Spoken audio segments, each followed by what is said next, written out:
Baiklah, yang pertama sejarah keperawatan pada masa primitif.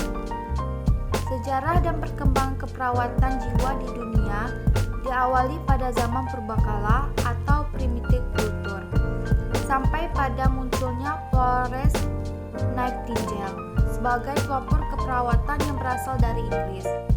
Perkembangan keperawatan sangat dipengaruhi oleh perkembangan struktur dan kemajuan peradaban manusia.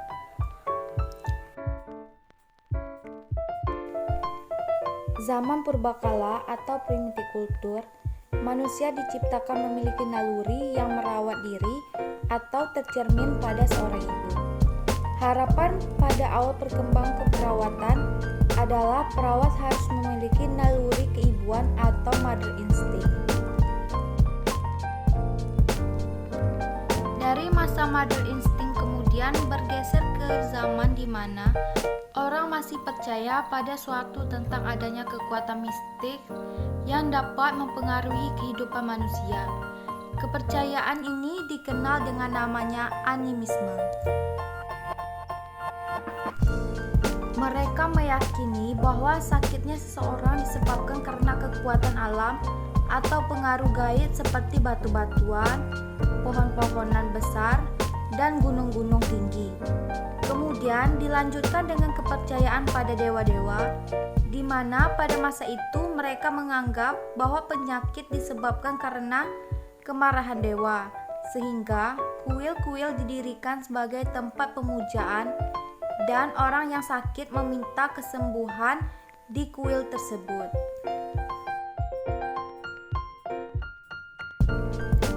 Setelah itu, perkembangan keperawatan terus berubah dengan adanya diakones dan filantrop, yaitu suatu kelompok wanita tua dan janda yang membantu pendeta dalam merawat orang sakit. Sejak itu mulai berkembangnya ilmu keperawatan.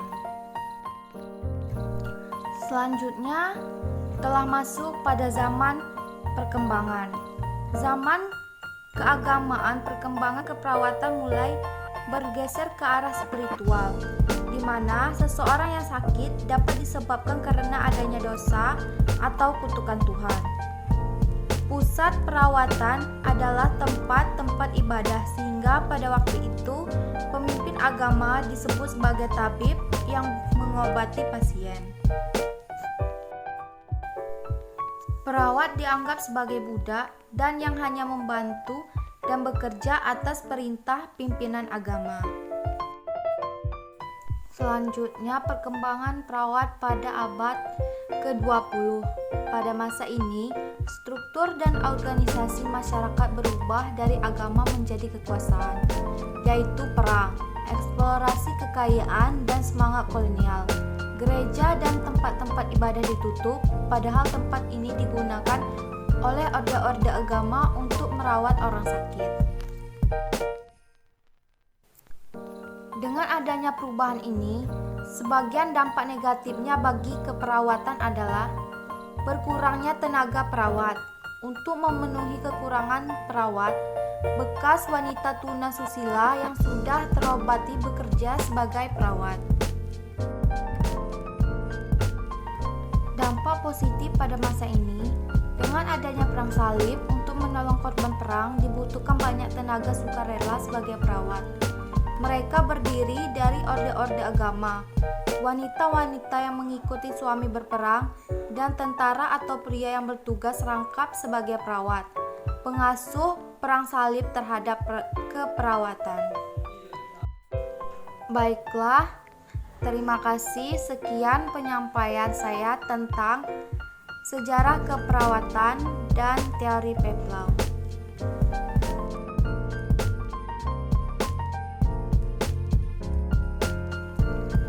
Baiklah, ini biografi singkat. Hildegard Peplau lahir dari Deerling, Pennsylvania tahun 1909, Amerika Serikat.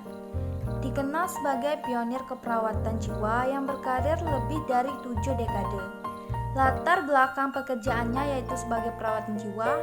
Peplau meninggal pada tanggal 17 Maret 1999 di Oaks, California. Baiklah, kita masuk pada teori Pavlov. Teori yang dikembangkan Hilton E. Pavlov adalah keperawatan psikodinamik atau psikodinamik nursing. Teori ini dipengaruhi oleh model hubungan interpersonal yang bersifat terapeutik atau signifikan terapeutik interpersonal proses. Baiklah, selanjutnya keperawatan psikodinamik sebagai berikut. Perawatan psikodinamik adalah kemampuan untuk memahami perilaku seseorang, untuk membantu mengidentifikasi kesulitan-kesulitan yang dirasakan, dan untuk mengaplikasikan prinsip-prinsip kemanusiaan yang berhubungan dengan masalah-masalah yang muncul dari semua hal atau kejadian yang telah dialami.